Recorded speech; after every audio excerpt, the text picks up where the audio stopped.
Hello friends, welcome back to the sixth part of the topic centroid and center of gravity, where in my previous lecture we we found center of gravity for a T section which was symmetrical about y-axis. Then after we found centroid for I section that was symmetrical about x-axis, and in this lecture we'll be finding centroid for this particular lamina as shown in the question. Find the centroid of the lamina shown in the figure. Basically we need to find centroid of this Z section which is not symmetrical about any of the axes. See, it is not even symmetrical about y-axis because on both the side 8 cm and 16 cm are different. Again, it is not symmetrical about x-axis because these dimensions are different. So let me just remove this axis which will not be shown in the question, right?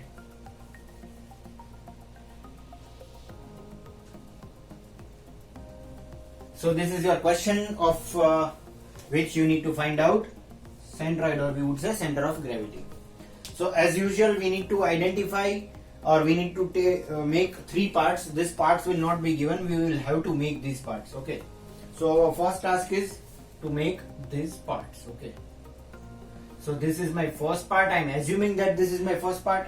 I can even divide it like this, but this is how I have divided. This is second and this is my third part. These things I have to decide. Now this was my first step, to divide the shape into three parts, if possible into two parts, or right now it is three parts. My next step is to show reference axis on the extreme left and extreme bottom.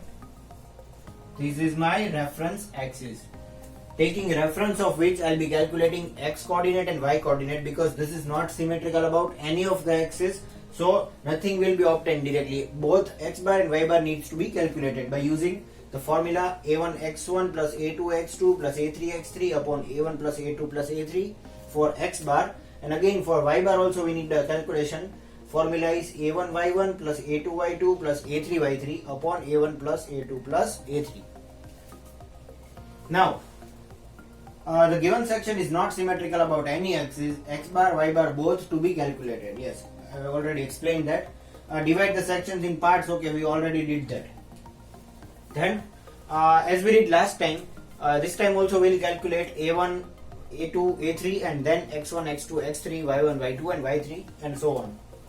So at first we will divide this part 1, part 2 and part 3, and for part 1 the area will be, a1 will be 8 into 2, that is 16 centimeter square. Okay, and for part 2 the area will be, I think one dimension is missing over here. I'll just check. Okay, the missing dimension is here. This is 10 centimeter.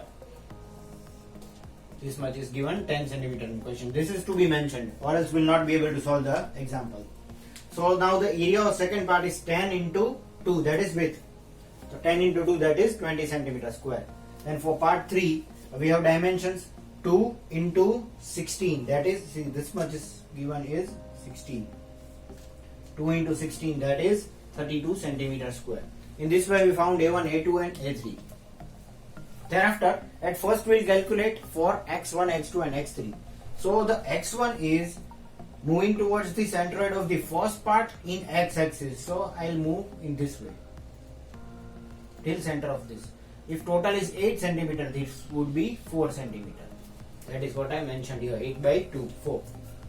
Then again for x2, moving in x-axis till the centroid of second part, till here. So this entire distance is 8 and this is 2. So 8 minus half. I am subtracting this much portion, 1 centimeter. So 8 minus 1, that would be 7 centimeter for x2.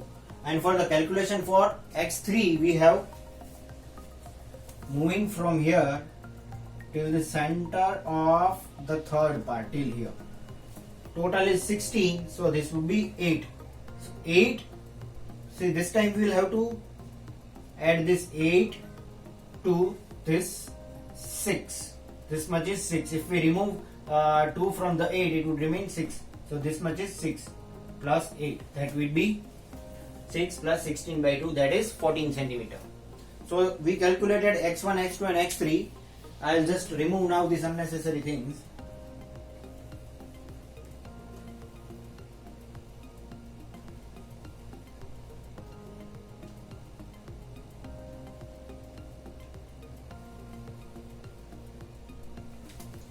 Now we'll have to travel in y direction.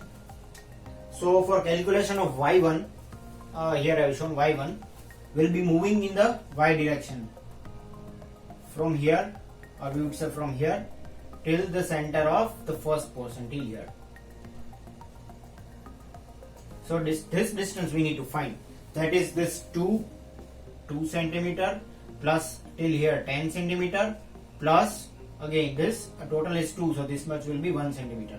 So 1 plus 10 plus 2, that is 10 plus 2, 12 plus 1, that is 13.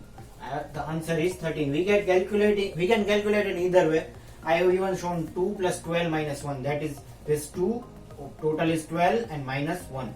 Any of the way we can calculate, but I have shown 2 plus 10 plus 1.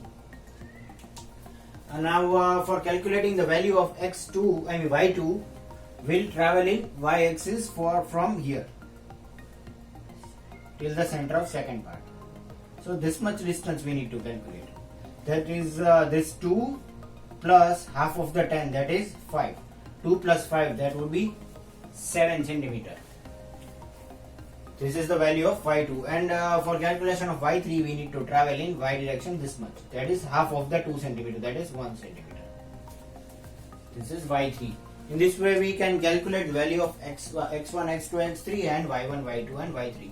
I'll again remove these unnecessary things.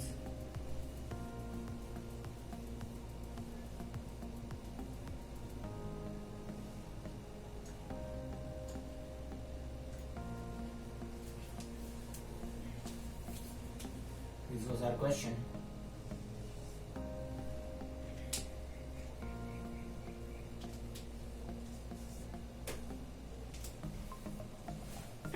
Now our task is to input all these values into our both the formula x bar and y bar as we discussed previously.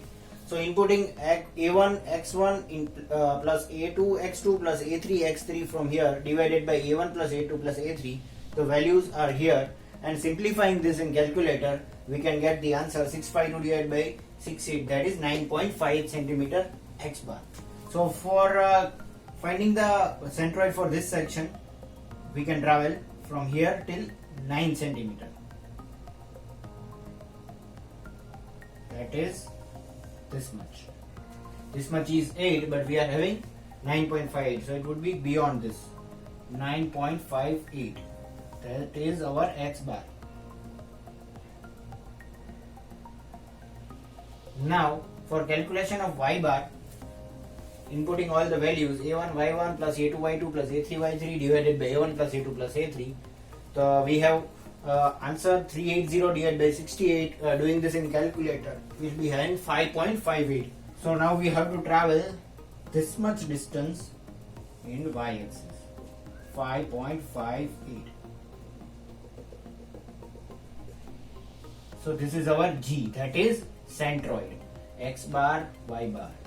We would say 9.58, comma value in y bar is 5.58.